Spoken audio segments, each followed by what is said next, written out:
Alors qu'est-ce que ça change le droit à l'eau? Effectivement, le fait qu'il ait été reconnu officiellement par l'ONU, donc c'est une avancée, hein, il faut commencer par le répéter, c'est une avancée d'inscrire l'eau comme un droit fondamental.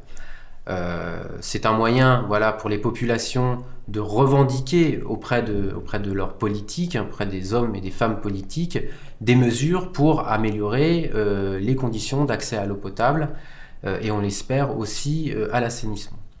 Bon, maintenant, le droit à l'eau, il ne s'agit pas simplement de le déclarer. Ça se décrète pas, ça se construit sur le terrain, le droit à l'eau. Pour qu'il soit effectif, il faut se donner des moyens.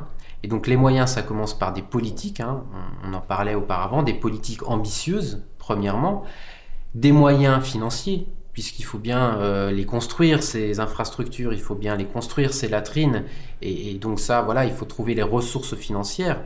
Mais souvent, ce qu'on oublie aussi, c'est qu'il faut aussi des ressources humaines.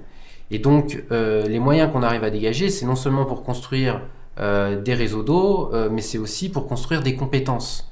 Et ça, c'est important, c'est essentiel, et c'est ce que malheureusement on oublie souvent d'intégrer dans les projets de développement et dans les politiques de développement.